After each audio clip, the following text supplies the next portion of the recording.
Marjorie Dannenfelser will be with us. We couldn't think of a better person to talk to than Marjorie Dannenfelser, who is the president of the Susan B. Anthony Pro-Life America, largest grassroots pro-life political group in the country. The Los Angeles Times recently referred to her as the woman who brought down Roe, in part because of her key role working with President Trump to actually commit to only U.S. Supreme Court justices who oppose abortion. If you're not familiar with, again, Susan B. Anthony Pro-Life America, this PAC has reached out to about 8 million pro-life voters, door-to-door canvassing, voter mail, texting, digital communications. She's also the author of the book, Life is Winning Inside the Fight for Unborn Children and Their Mothers, and an individual that has been a good friend of this ministry. And Marjorie, thank you for joining us today. Oh, Kerby, what a pleasure. I've missed you. I'm so glad to be back. Well, we're glad to have you back. And I know you probably are planning for all sorts of events because this will be the 1-year anniversary of the handing down of the Dobbs decision. Also might point people to something I've been receiving in a number of different venues, 5 things the public doesn't know about abortion. So we'll talk about that. But who would have guessed just maybe 2 years ago that we'd be talking about this year the fact that Roe versus Wade does not exist any longer? And again, let's give you credit where credit is due. In large part, that is due to the Supreme Court justices that are still on the court.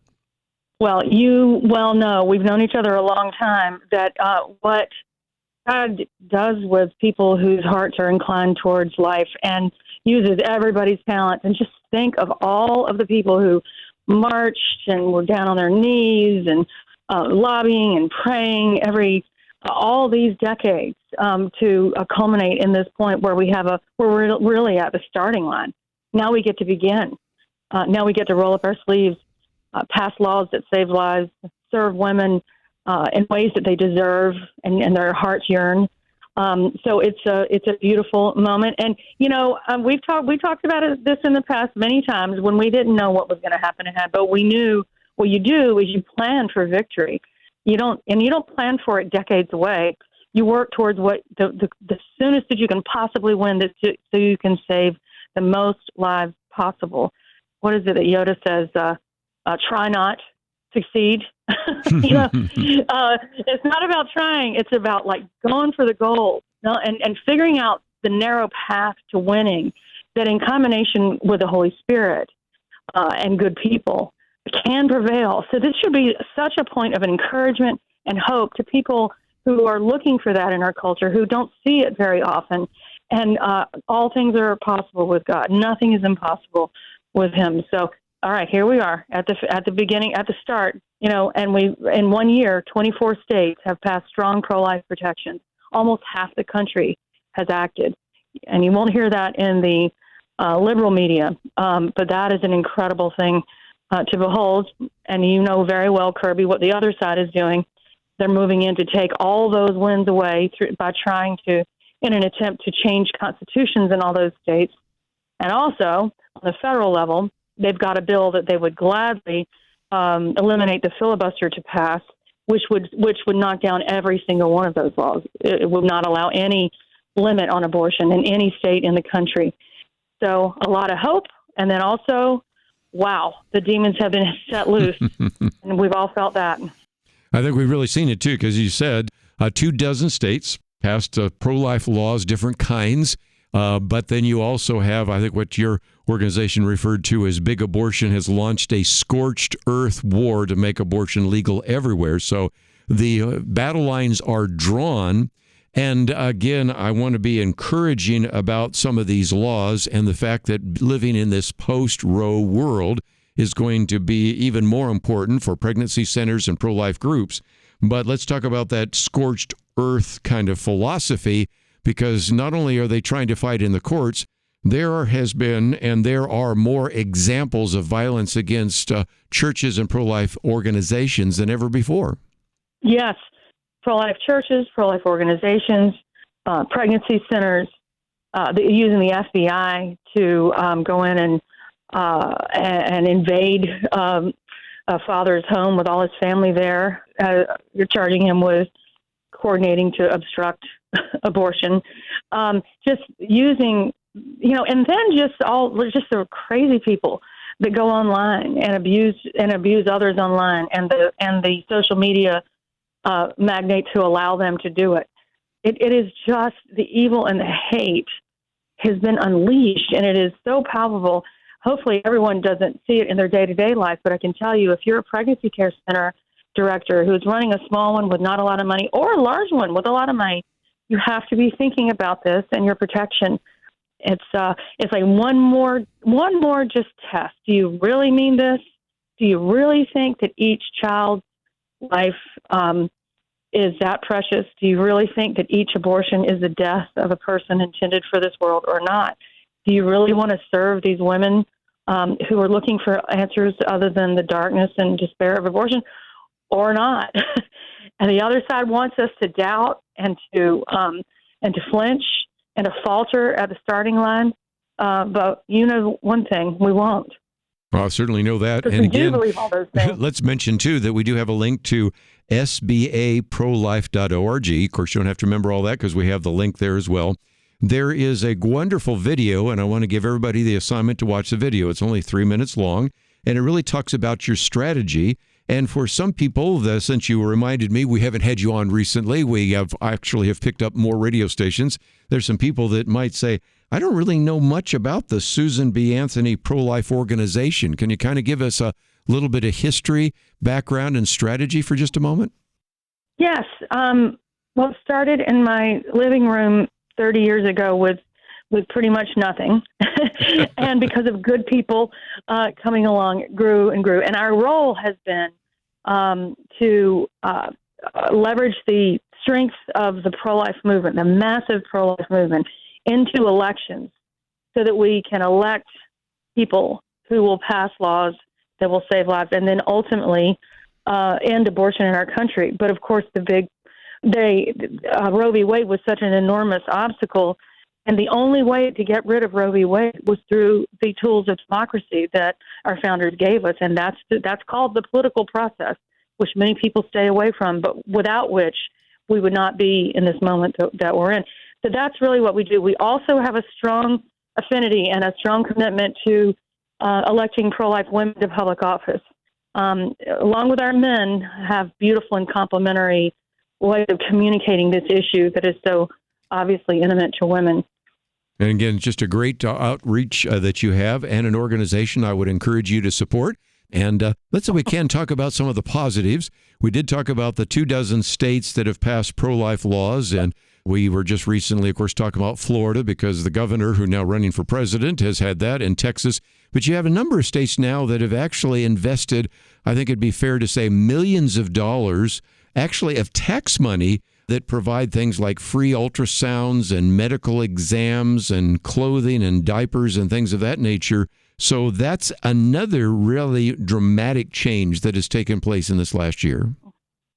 That's right. And in fact, about a year out, when we thought that Roe might be overturned, I started really befriending governors in earnest, especially ones that might not be seeing this coming, and talking to them about how bold they could be in enacting laws that would protect children, but also discuss with them, and they had their own creative ideas about how through either the public or private sector serve women and pass legislation as they were passing these strong limits on abortion, so that it was very clear that they're saving lives and serving women through their legislatures and through those governorships. But those governors have really, truly been heroes. And another thing I want to add, too, is about 2.5 years out, pre-Dobbs, we started a program here called Her Plan, which is a very ambitious effort. We've made a lot of progress, and that is to identify statewide, and we are in Texas, thank God, because y'all are like 4 states, identifying with our partners that are pregnancy center directors and others, all of the assets available to woman and child, especially in the first 2 years of life, in a comprehensive way, ranging from child care to mental health support or addiction support. And that has been a beautiful gift to women and children. Again, this is the Susan B. Anthony Pro-Life America. You can go to sbaprolife.org. We have a link to that on our website. And as we get into the election season, you're definitely going to want to click on some of those opportunities to see who they have endorsed, who are pro-life in particular issues, on those issues, certain candidates, and there's a newsroom. There's all sorts of great resources. But one of the things I've been noticing, Marjorie, is this opportunity for people to get a free ebook, 5 Things the Public Doesn't Know About Abortion. And a lot of that comes from some of the Institute scholars. And if indeed that is available still, I think that's something we'd like to make available to our listeners. Oh, yes, that would be beautiful. It's the beginning of the pro-life movement was just those types of apologetics. Here's what you don't know about the development of the child. Here's what you may not know about the abortion lobby, where their money comes from. But this one has more to do with the science. And that was the beginning of the pro-life movement, too, was while they were believers very much involved, the heritage of the pro-life movement has been really to point to the science of why we make the argument, why we take the stand that we do. In addition to knowing that they're children of God, there are also scientific facts behind the claim that these are living human beings that can feel pain, that look like mom and dad before you even realize, around like 10 weeks. It's kind of amazing. They have fingerprints at 10 weeks. So there is a lot there in the science, and there's also just some important apologetics in this ebook. So please do go on and would love to share it with you. One of the other things I did want to talk about, we're in this post-Roe world because of the courts, but we're also not only dealing with a different kind of legal structure, we're dealing with a different kind of cultural structure because, Marjorie, whereas before we did, of course, talk about chemical abortions or what are called sometimes medical abortions, those were kind of insignificant. Now, I believe many people believe they perhaps are the majority. You have all sorts of FDA issues that we've been talking about here on Point of View, but it really kind of changes the nature, whereas before you could sometimes catch a abortion-minded woman before she goes into an abortion clinic. Now, unless you're going to try to catch them at the pharmacy, it's just a whole different kind of world, isn't it?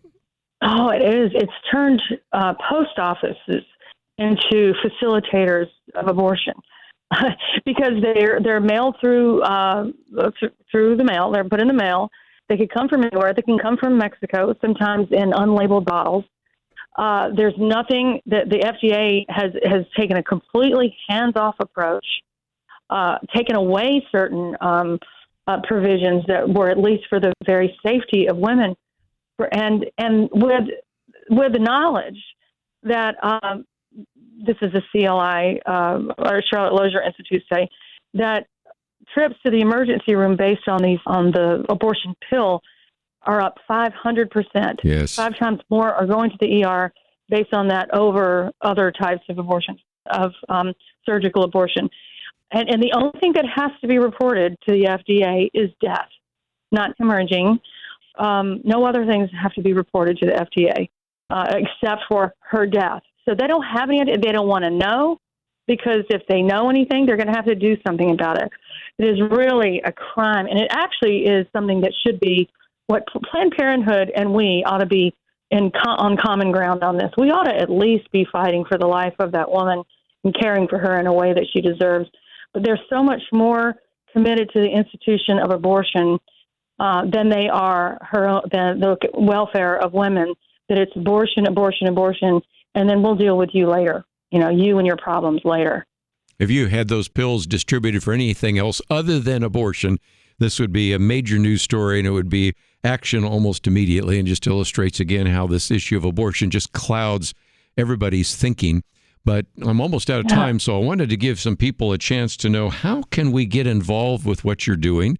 There's a place where it talks about ways that individuals can give to the organization.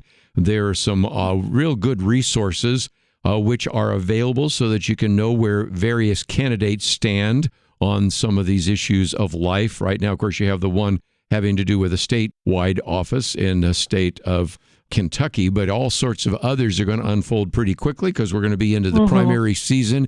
And I think sometimes people will say, I don't really know of these candidates who's pro-life and which ones have filled out a questionnaire that then Susan B. Anthony Pro-Life America have endorsed. So one of the reasons why I wanted to get you on, not only to kind of reflect on what this last year has been like, to plan ahead for what's going to happen in this upcoming election.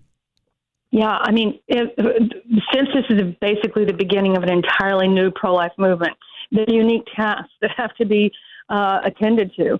And one top priority is the election of a president who will not only not allow our pro-life laws to be obliterated, but who will advance their own. So the presidency is of top importance, and then all the way down, of course, the Senate and the House, and the new vital importance of legislatures and governorships across the country. Yes. There is more work to do than we ever knew, but it means now that every single time we have a success, real lives are being saved. Real women are being served. It's not theoretical anymore. This is real. And then I would also say, getting involved I think of it as the two wings of the dove, the political process where we are saving lives and serving women through legislation, and on the other side, local commitment to women who live near you, who are looking for, in their heart of hearts, better solutions than an abortion. And there's the door. Someone who has deep problems that got her there in the first place, who needs it. So I would say also I know you're all over the place. You're in many, many places, but we have directors in many, many states for the Her Plan initiative. So I'd encourage that as well, or just the pregnancy center down the street from you. There are 3,000 in this country, and it's a beautiful, beautiful moment to truly serve. And again, if you want to connect up with those, just go to sbaprolife.org. Of course, you don't have to remember all that. We also, of course, have Marjorie's Facebook page and Twitter post and all that. And Marjorie, it's just been great to have you here. And as we come up to, of course, the 1-year anniversary of that decision, the Dobbs decision, wanted to get your voice on here and wanted to encourage as many people as possible to support your organization and learn more from you. And so thank you for joining us today here on Point of View. I'm so grateful, and it's great to hear your voice. Thanks for joining us. We hope you appreciated our conversation today. For more information on what we talked about, check out the links in the description of this episode or go to our website, pointofview.net. If you like this episode, follow us, tell a friend, and rate us so that we can continue bringing you the best highlights from Point of View. We'll see you next time right here on Point of View Highlights.